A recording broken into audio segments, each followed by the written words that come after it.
Monsieur, dame, Tangue Koki.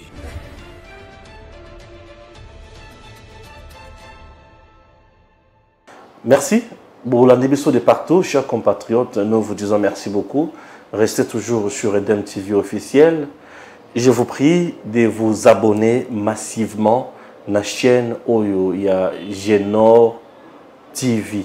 Genor TV, c'est la chaîne qui nous a bien accueillis dans Kasaï Central, précisément dans Kananga.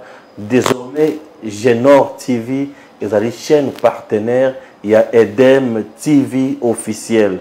Comme c'est la chaîne partenaire, vous allez toujours Nabiso, vous s'abonner massivement. Genor TV n'est pas comme on a ezaliwana pona bino banso.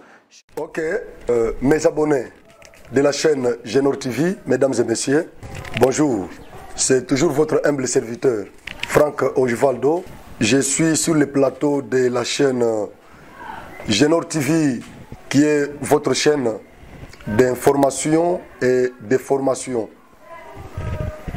Derrière nos caméras, nous avons une équipe très forte qui est chapeautée aujourd'hui par Stani et Enoch, à qui je dis merci pour leur bravoure, pour leur sacrifice qu'ils ne cessent de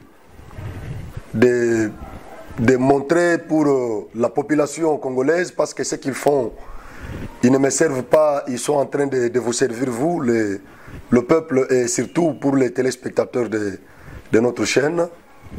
En tout cas, je leur dis sincèrement merci.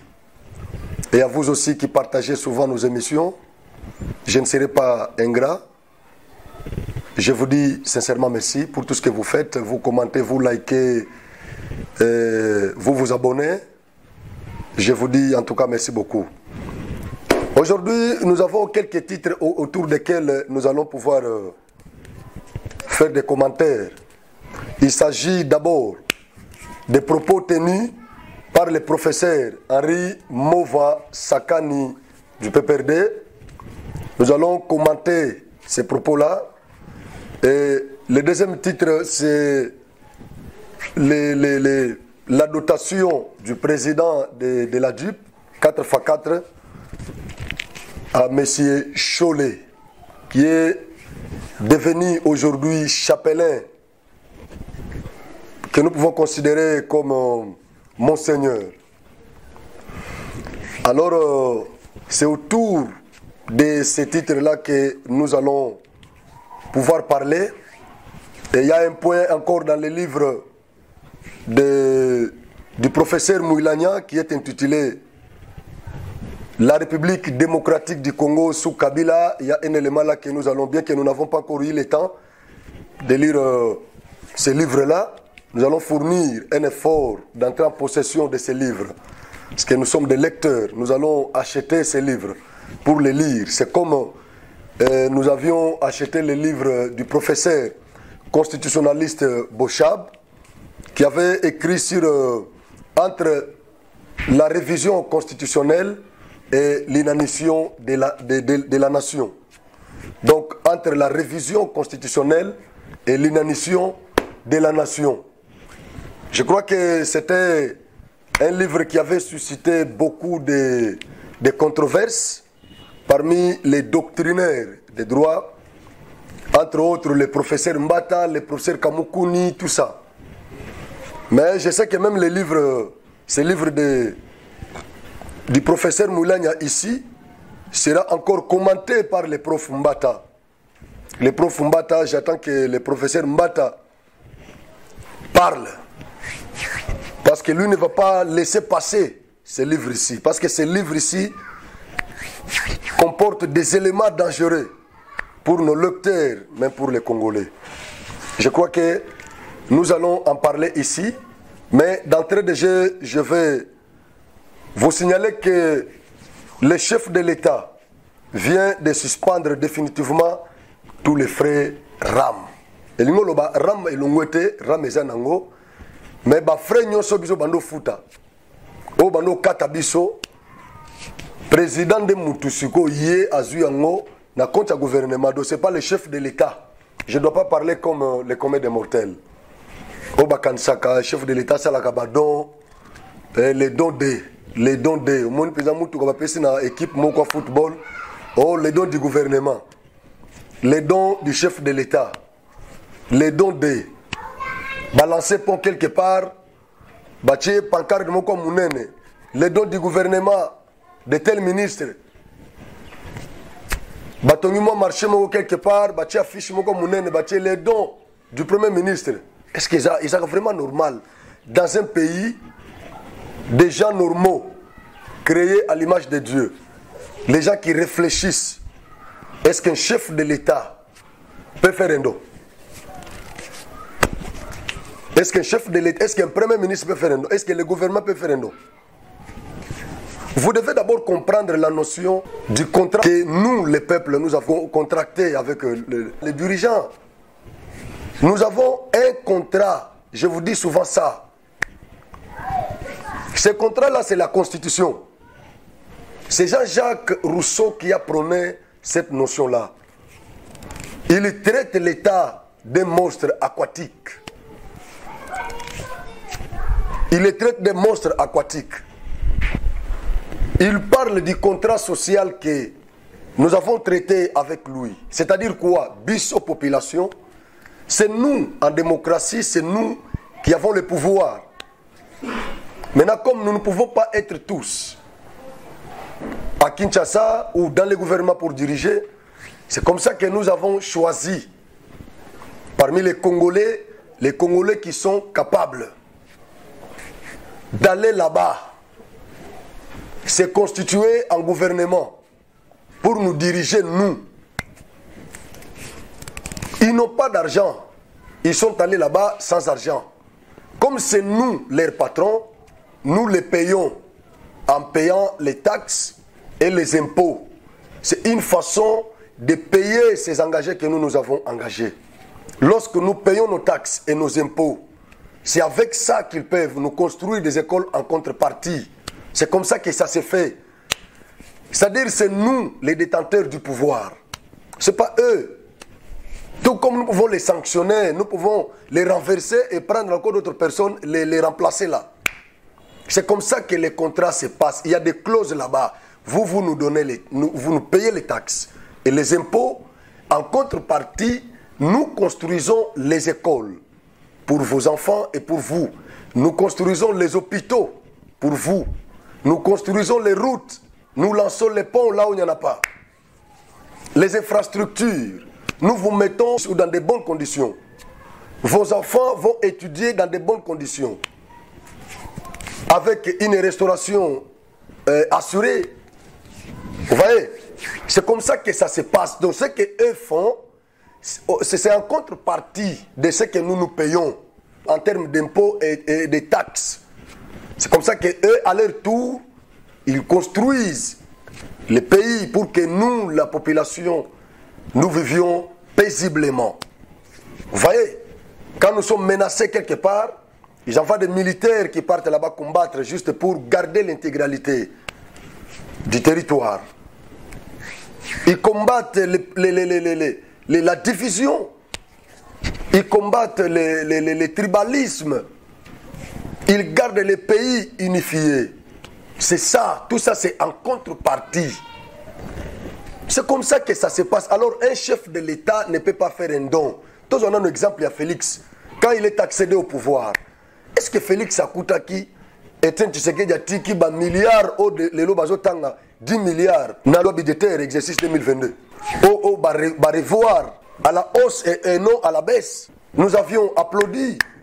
Mais est-ce que Mbongo Wana, Ezaki est un Tshisekedi? Non, nous disons non.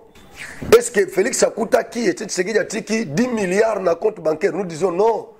Mbongo Wana est dans la poche na biso. Tant qu'on mobiliser les recettes, bisonde to contribuer. C'est comme ça qu'on nous appelle contribuables. Parce que tozo futa ba impôt na ba taxe. Pour Mbongo Wana est comme colossal ndenge za wana. Maintenant nous pouvons quitter. Et ça nous minable. donc mbongo wana eza mbongo ya Félix te, eza mbongo ni ya Kabila te, eza ni mbongo ya mutu moko te, eza mbongo na biso batu biso peuple nde les souverains primaires tozo futa bango toche mbongo na libenga l'État nde l'État tali cette fois-ci na bidie toza na 10 milliards otozui siko total sikoyo 10 milliards en contrepartie parce que 10 milliards oyo eza contribuable nde ba pesi yango siko qu'est-ce que nous pouvons faire en contrepartie na contribuable wana eza peuple na kananga on dirait nzela Kalamambuji eza malamu te parce que makelele eza kuna trop Kalamambuji eza totalement délabré. Est-ce que tokoki vraiment ko asphalter nzela wana toko asphalter yango na 10 milliards oyo totali kolongwa Gomati Bukavu na nzela mutuka nzela wana eza malamu te toko asphalter yango kolongwa Lubumbashi Likasi nzela wana ezaki malamu bachaki makadam na 2012 2011 2012 pas Moïse Katumbi mais ezaki usage unique et c'est Koufi siko kiabula est-ce que nzela wana boko okochama volume moko makadam siko bien siko yo batali ba mais ezana ba village moko boyo côté ya Kisangani ba école eza bien te hôpital pesate est-ce que boko ko tongela bango hôpital comme ça batona même ba o ba contribuer bazana ba moyen contribuer te mais bazana droit ya ko bénéficier parce que différence entre l'état na ba privé zanine l'état travaille pour l'intérêt général tandis que ba privé ils travaillent pour leurs intérêts mesquins commerçant ou azotonga école na ye azotonga po ya kotsa mbongo ekota na compte na ye na bana na ye mais l'état ou azotonga école il le fait pour l'intérêt général. C'est ça la différence. Donc l'État, ça l'a dompté. L'État, ça l'a dompté. L'État a posé un contrat, les contrats sociaux prônés par Jean-Jacques Rousseau. C'est ce que l'État respecte. Alors, Botika Balanga Jacolobano, les dons du chef de l'État, les dons du Premier ministre, les dons du gouvernement. Gouvernement, ça l'a donné à Moutouté. Est-ce que c'est normal que Ngaï na futio na lobby nde na futio boye eza po yo okataka matiti et pas na ngai olo na ba fleur ba biloko ndenge wana na peso mbongo que nous sommes ba fleur quelque part oya nango olo nelanga na lopango c'est ton travail je te paye à la fin du mois ok ko somba ba fleur wana tu viens avec ça olo ni na lopango na ngai après o tia fiche moko lobby les dons du jardinier atabana nanga ba omono liboma. Tu n'as pas fait les dons. Je t'ai donné l'argent pour que tu aies acheté ça. C'est ça la logique. Dans un pays des gens normaux, créés à l'image de Dieu, ils réfléchissent comme ça. Nous ne sommes pas dans une forêt amazonienne. Nous ne sommes pas dans une forêt équatoriale. Là où il y a des bonobos, nous ne sommes pas des bonobos. Nous sommes des gens créés à l'image de Dieu. Dans un pays normal, des gens normaux, ils doivent réfléchir comme ça. Le gouvernement ne fait pas les dons. Le chef de l'État ne fait pas les dons. Qu'on enlève ça dans nos têtes. Topé siombong, ok, qu'on soit mutuka, oye nango, popé ça na équipe. Bakomiono, les dons du gouvernement. Est-ce que ça est normal vraiment? Est-ce que c'est normal? Est-ce que c'est normal? Est-ce que le ministre des Sports, papa naye a bon na compte. Albino yo tango comme ministre mbonga ngwana na compte na yo. Ok, nous sommes mituka, oya nango opesa na ba équipe. Est-ce que kuta mbongo na compte ya papa? Ou bien compte na yo papa tshelaye? Ou bien zaka mbongo na biso to pesi? Comme nous avons la caisse de péréquation pour permettre qu'équilibre ça na ba province nyonso, na ba entité nyonso. Et ça na ba province ça pauvre, na ba province ça quand même moins riche. Alors, aux riches, et on compte 10%, il y a bidé na biso, baché na caisse à péréquation, comme ça, qu'est-ce soit na écopé côté la province, aux vide, parce que la province, c'est autres, on a une rétrocession. Province, ils ont ça, par exemple, par mois, ils ont ça 500 millions de dollars. Bazana 40% rétrocession. 500 millions, 40%, ça combien? 40 on a des bakotonga nango. Mais ce que la province, ils ont ça 50 000 dollars. 100 000 dollars, par exemple. Ils ont 100 000 ou bien 1 million de dollars, prenons comme exemple. 1 million de dollars. So bazui 1 million. Rétrocession à combien? Il y a 40%, c'est combien? 400 000. Est-ce que le professeur n'est qu'aussi ça makambotu? Est-ce que quand on a banzela taba 1 km? C'est ça le problème. C'est comme ça qu'il y a une caisse de péréquation. Caisse où on a balongola ka 10%, na bidie na biso. Balongoli 10% kuna bazotia na caisse. Caisse à péréquation, c'est qu'on dit batala ka ba province où ils produire mingité. Ba province où ils a moins pauvre. Débat ravitailler payango. C'est comme ça que ça s'est fait. Nous avons cette caisse là. Caisse où on a débat kota labino. Équipe moko ya chinkunku. Équipe où on a na kana stade des athées. Équipe où on a ba na mitu des athées. Bakoto on appelle stade. Et non batongi bazui pancarte d'amunene bachewa na babino les dons du gouvernement. Comment ça? C'est inconcevable, chers Congolais. Nous ne sommes pas dans une forêt, dans une jungle.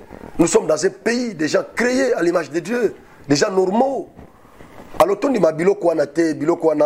c'est ce que nous appelons Kidialelo, Bilokwana. Alors, nous ne sommes pas les dialélistes. Vrai. Félix Oka Salim Alam, nous sommes là pour les soutenir. Parce que jusque-là, dans notre monité, Congolais na baonyo bazao bazolo balobana tout ça o yazan ni na bonne volonté lokola yena no azate tout ça ce sont des charlatans bao baleki na o même bazolo balobana tout ça bokota la ke esika bauti baza toujours kana moi ba biloko moko zo entaché passer la bango ozomona. Donc c'est comme ça que nous les soutenons pour nawana mais qui dit le seconde to boyi. Il faut qu'on garde ta moi science. Donc c'est ça mes chers Congolais, c'est ça les problèmes. Chef de l'État ndenge na uti koloba awa a doté parce que lui dote. C'est au nom de l'État qu'il le fait. Ce n'est pas individuel, c'est au nom de l'État. Quand il le fait comme ça, il le dote. Comme ça, comme il a doté à Cholet, c'est-à-dire, c'est l'État congolais qui a fait ça. Ce n'est pas les dons de Tshisekedi. Mais c'est l'État, nous voyons l'État congolais qui a doté à Cholet cette DIP. Donc c'est ça. Doté, parce que Cholet, il a été élevé au rang de chapelain de sa sainteté François, Pape François. Je crois Toyoka Kiyango. Batu mingi babanda koluka baye ba titre wana ya kichapelin elinyo loba nini.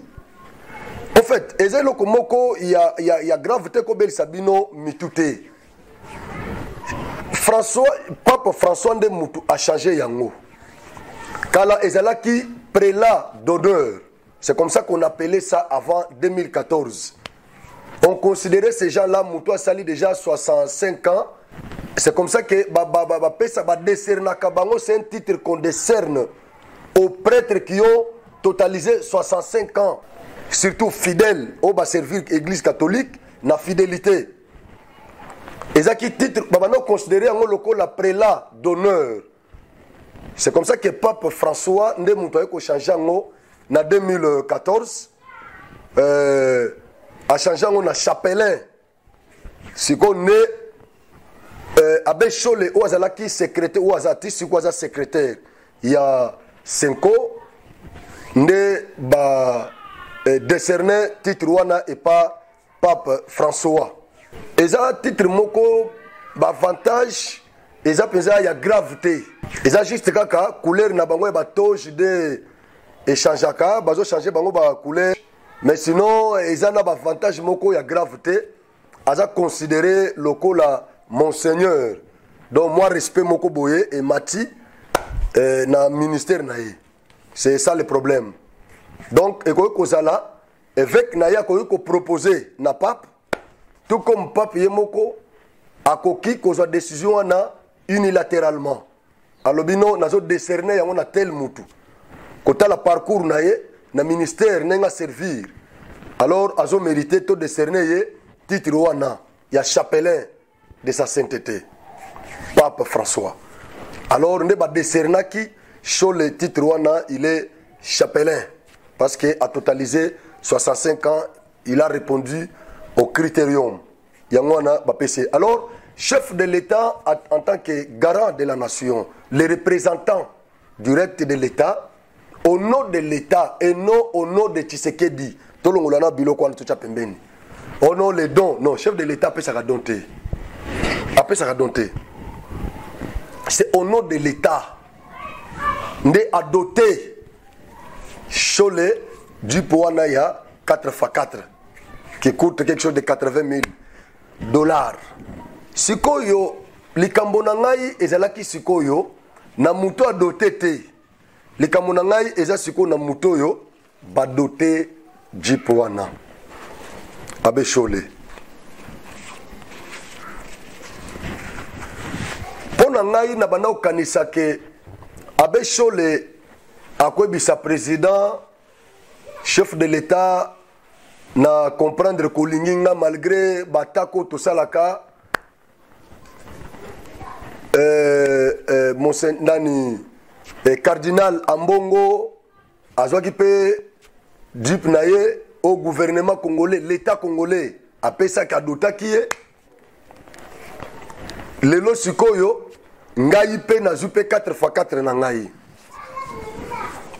na comprendre que olingi église catholique oza adversaire na biso toza ennemi na biso te et na comprendre que ngai personnellement olingi nga mais na kosenga na yo cher président lokola na beni bato bazo kufa basoda na beni basi na bango bazo lela to mona ki na loja awa nde basa basoda balelela ki yo ba enseignant ba osala ba grève salaire ezate ba université mosusu batangi na retard parce que ba professeur basala ki ba grève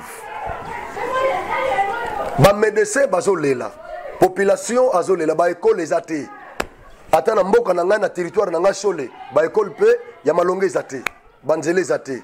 Alors cher président, avec tout le respect que je vous dois, nagosenga na yo na kombo ya gouvernement no mobimba bozwa dotation wana boteka yango bozwa mbongo so 80 000 wana olenga na zwa etongata ba école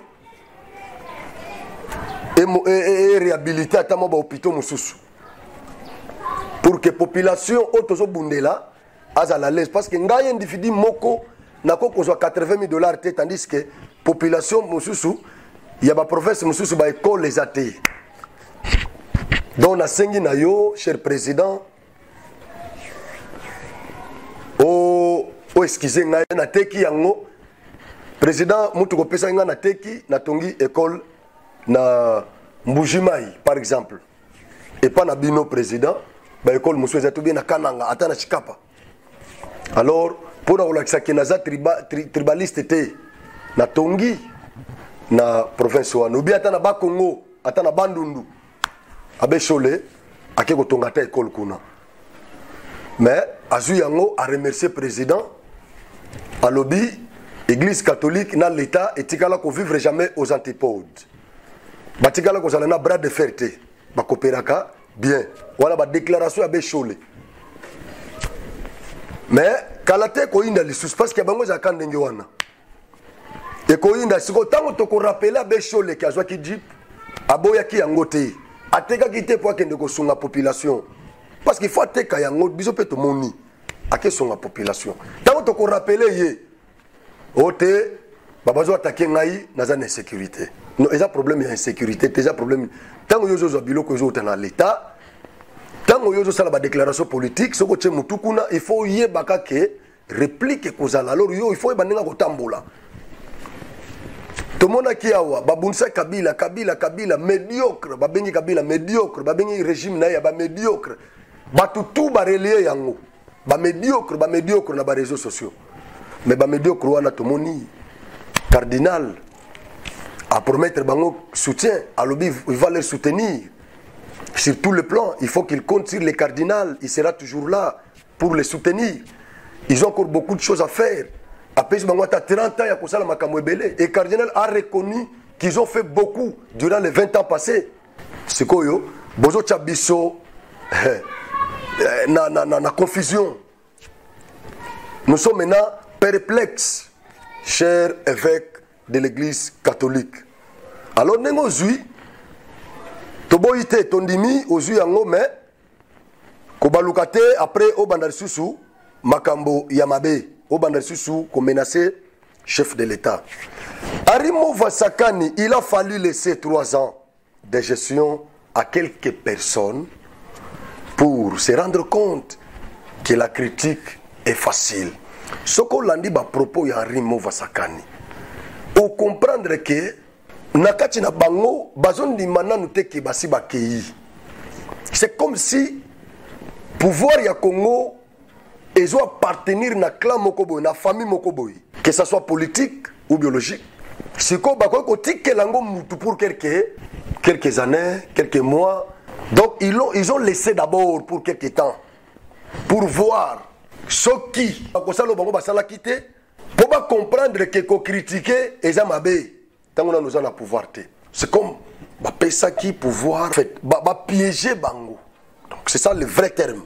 Donc ils ont piégé le camp de Tshisekedi. Balobi, il a fallu laisser 3 ans de gestion à quelques personnes pour se rendre compte que la critique est facile.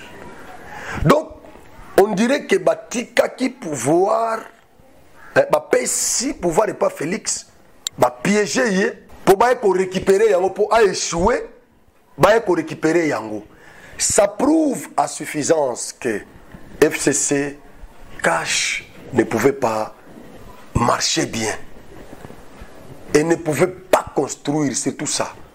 FCC Cash, c'est mariage. FCC Cash ne pouvait pas construire le Congo. Juste à partir de Kakaya, déclaration au propos au Kakaya, il y a professeur Henri Movasakani, un bon professeur. Quelque part, on a coupé sa raison na ndeko yo bakanga yo son nom m'échappe encore. Oh mutu anani akolia mbuma ya kolikolo akolia mbuma kombo ne soke ina ko rappeler bino ndekwana na coupé sa raison na moi vidéo moko lobby. Il y a un décalage na ba professeur na biso, il y a un décalage entre les savoirs et les savoir-faire. Parce que bango kaka ba professeur batangisa ka biso na ba université ba pesa ka biso ba cours tala cours mastodonte tala volume ya syllabus 400 pages 500 pages ba pesa bino yango botangi bazui kaka yé professeur na bino na ba pesa ministère kaka na domaine o ya tangisa ki bino sokaza professeur ya économie ba pesa ministère ya finance ou bien économie ou bien comme premier ministre. Mais aux hommes, Moutouana a échoué lamentablement. Stabilité monétaire exatée. Mais professeur, un grand professeur, qui a déjà publié plus de 10 ouvrages. Et quand il vous parle, vous sentez qu'il a le savoir. Mais on lui donne le ministère. Quand il y a un domaine où il y a Tanguy Sakawan, il échoue lamentablement. Ils ont le savoir, mais non le savoir-faire. N'a pas de quoi na raison. Ba propos l'ennemi Mouilania ezo la kisake FCC Cash il n'a qui ton amboka te bande konangai. Donc ba pesa qui pouvoir ba piéger qui Félix. Ba lobi to zui majorité na parlement, tout ça la coalition, tout ça la coalition to diriger mboka parce que cohabitation au bana ko loka na constitution na biso ezate. Ils ont la constitution française de cohabitation et pas na biso coalition de ESA la constitution na biso. Par le bino tout ça la coalition to diriger mais bazaki na agenda caché yango zo bandasko ko monana batika ki Félix comme ça va bloquer ba croca jambezan pour à comprendre après 3 ans que critiquer ça facile. Tu nous avais critiqué quand tu étais à l'opposition. Maintenant que tu es au pouvoir, 3 ans, tu n'as pas encore fait quelque chose. Alors Félix avait raison. Il y a qu'au divorcer na FCC Cash. Il avait pleinement raison. Henri Movasakani a tenir ma propos pendant qu'il était en train d'esquisser l'ouvrage publié ou écrit par le professeur Némi Mouilania. Wilonja intitulé La République démocratique du Congo sous Kabila. Je vous ai dit que Tokosa l'a tout. Tokota en possession, il y a ouvrage en tant que scientifique pour na kotanga yango. Tokosa il y a un commentaire belé penjate parce que nan totangi yango penja mingite. Lokola ndenge totanga ki mukanda ya professeur nangai Évariste Bochab. Mukanda na ya bimisa na 2013 entre la révision constitutionnelle et l'inanition de la nation. Professeur Bochab. Bopona bango révision constitutionnelle selon Bochab l'esprit naïe selon l'esprit il y a ouvrage newana. Donc comme ici na Congo révision constitutionnelle comme un tabou. Il suffit seulement que botanga kakaki. La constitution sera révisée ou telle disposition sera révisée. Directement, c'est tout le monde qui tombe sur vous. Parce que Namituna Bango Bacha Bango que réviser la constitution, c'est détruire la nation. Malgré que notre constitution est rigide, mais il y a toujours les mécanismes de sa révision. Selon le professeur Bochab, dans son ouvrage intitulé Entre la révision constitutionnelle et l'inanition de la nation. Donc, Alinga convaincre les Congolais que réviser la Constitution, ça n'a jamais été un tabou. On peut toujours réviser la Constitution congolaise. Prof Mbata Lata qui est, Mukandwa Nesila impact. Et c'est là vraiment impact. Ce qu'on les l'homme ou soyez, je ne sais pas, le professeur au Bazalaka Pembeni à Joseph Kabila, Moussala Nabango et Zalaka toujours, il y a Kokoma sur Kabila, parce que c'est Kabila qui a préfacé cet ouvrage ici. Ce que Moussala Nabango et Zalaka, il y a Kokoma, donc pour Nabango Kabila nde icône, la République démocratique du Congo sous Joseph Kabila. Alors, bien, comme on a Katiwana, Otoko, comme parce que nde logo quand même Oyo, et attirer attention à biso tout, na biso batu média, na peuple congolais. Il dit, lors de son arrivée au pouvoir en 2001, Joseph Kabila a trouvé 51 millions de réserves d'échange en janvier 2019. 51 millions, écrivez ça. Il a laissé à Félix Tshisekedi un pays avec 1,3 milliard de réserves d'échange après presque 19 ans de pouvoir. Némi Moulania, dans son ouvrage intitulé La République démocratique du Congo sous Joseph Kabila. Kabila est entré au pouvoir en 2021. Il a trouvé millions de dollars. Et en janvier 2019, il a laissé à Félix, bien précis, il précise, il a laissé à Félix 1,3 milliard de réserves d'échange. Après presque 19 ans. Est-ce que vous êtes en nationalité vraiment? Tout est dans la logique. Un pays mastodonte, gigantesque, comme la RDC, scandale géologique. Aux dirigeants pendant 19 ans, 19 ans, ils ont commis plus. Donc, la personne physique devient plus riche que la personne morale. Ce que vous avez une personne morale, ogokuta que personne morale a représenté une personne physique, un individu. C'est comme ça qu'on dit que la personne morale ne délinque pas. Ce qui, likambo ezali, litige moko ezali, c'est la personne physique qui va représenter la personne morale. Mais personne morale comme le patrimoine, parce que patrimoine est la personne physique des années à personne morale. Personne physique, elle a un patrimoine naie, na famille naie. Personne morale, elle a un patrimoine naie, na employé naie. Comment est-ce que yo y est engagé une personne morale dans un patrimoine naie? Yo comme patrimoine na yo, y a famille na yo, et comme est belé que le patrimoine y a personne morale ou est engagé qui yo. Quel contraste! C'est ce que nous avons vécu au Congo durant 19 ans, au Kabila dirigé Mboka. C'est qu'on a même eu l'année dans Mukanda nae azolinga ulakisake 1,3 milliard de dollars au bâti la qui biso na réserve de change et c'est là qui est belé et c'est là qui est colossal. Est-ce que Bozo Kata sonité professeur? Est-ce que je sais la minute à ma bête quand vous dites ça? Angola, Oyo, Angola. Azokota na Congo sur 3 fois, Nandambu, sur 4 fois. Est-ce que Bidi Angola, beaucoup comparé à Bidi Congo? Na Burundi, écoute Burundi, Burundi za Munene Moko, Villa Kinshasa leki, Burundi na Munene, Villa Kinshasa.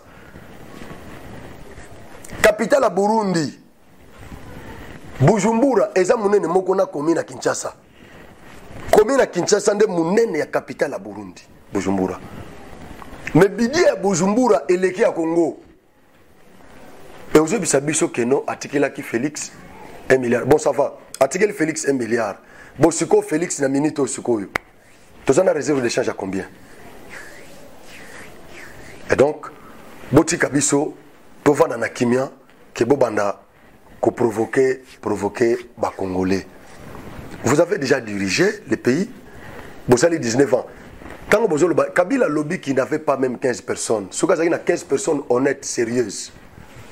Alingaki a transformé via Congolais. Donc lui-même a reconnu son échec en disant cela. Il a reconnu son échec. C'est qu'il comprend, il reconnaît qu'il a échoué. Quels que soient les professeurs qui l'entouraient, quelles que soient toutes ces têtes-là qui l'entouraient.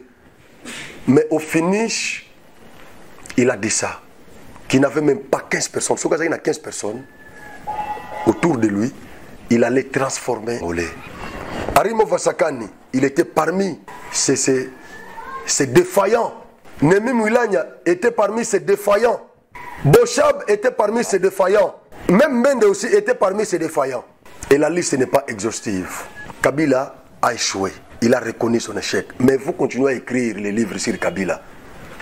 Lui-même a préfacé ça. Je vais vraiment entrer en possession de ces livres pour les lire. Lui-même a reconnu qu'il a échoué. Il n'a pas pu transformer les vies des Congolais. Parce qu'il était mal entouré. Il avait mauvais casting. Mais vous continuez à écrire sur la réussite de Kabila. Lui-même reconnaît son échec, mais vous écrivez sur sa réussite. En tout cas, et ça l'a passé. Merci beaucoup. Balongo li ram na compte ya ba Congolais. Mais bozo le belangote, silence absolu. Faulu. Katumbi. Mozito bozawapi. Tous la tibo lekati. Bolo baram au gouvernement ram. L'état est moko comme futa ram wana. Etikali mais l'état zo futango. Bole ka quand même bolo bat. Katumbi lingo benga mwasi na yo na kisangani tango kendaki awa rama kacho unité. Yo millionnaire bongo za nango rama kato unité za ko benga mwasi no. Lukuta. Juste ka pona ko embrier population petit peuple. Est-ce qu'on peut tenir discours en ngwana vraiment devant les cadres, les gens, les intellectuels? Est-ce que vous allez comprendre? C'est comme ça que vous avez besoin de sa population. Donc, peuple, vous comprendre Makambo. Nzambe Apambola Bino. Donc, comme c'était votre serviteur Franck Ojuvaldo sur le plateau de Genor TV. Vous partagez le lien, vous abonnez. Makambo Zebele Togozon Alisusu pour Nakolobela Bino. Na pesi mbote na bande konyo so ba téléspectateurs nyo so Genor TV. Na pesi na Kena Canada Mbangu le bishop Nemi Kabeya, l'homme de feu na Montréal. Précisément, na pesombote trop de saluta pour na soutien, encouragement, collaboration na petit nayo nzambe apambola biso na pesi bande konyo sombote na Kalemi na pesi ndekonanga Bruno Kaumba na pesi Marcel le berger de Cidade de Grâce na pesi bangombote bana nyonso ba exil bana nyonso ya Cidade ba Emma ba Franck bana nyonso na pesi binombote na Chikapa sans oublier notre partenaire Ben na Bukavu, le docteur Benjamin, l'homme de l'authenticité, Maman Isabelle, Mbote ezonge panabino. Na Kinshasa na pesi bande konyoso maîtrise. Na pesi bande konyoso Mbote na kananga le révérend Benoît Kabamilambo, na pesi Mbote na doyen Martin Ndaya. Na pesi Mbote na maître Patrick Kayembe. Na pesi mbote na bande konyoso doyen Zakari napesi mbote na bandeko nyonso vraiment ya babone nyonso à Genor TV na soutien na bino sans oublier Dieudonné maître Dieudonné Tamboué napesi bino nyonso bambote. En tout cas toza ensemble nzambe apambola bino. Merci napesi merci na bandeko bazana technique na simakuna Enoch Nastani équipe nyonso à Genor TV Mbuta Chiminyi na lobaki na bino tozana muto achaka bakasala pona bandeko nyonso bazana diaspora bobenga biso poème akobeta poème na nenga mystique donc tata village à tata ya mama bakoko biloko na tout a osala Mbuta Chimi les grands sages na benga kemingi Socrate de l'époque de notre époque na pesi bango mbote King Mboshi bana nyonso bakarine Naomi bango tout na pesi bango vraiment mbote. Merci beaucoup pour na musalo bozo sala sans oublier mon partenaire officiel Edem TV avec patron Balamwange na pesi bango mbote belé. Merci beaucoup nzambe apambola bino. Messieurs, dames, Tanguy Koki.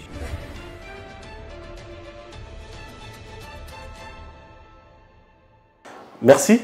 Boulandi Bisso de partout, chers compatriotes, nous vous disons merci beaucoup.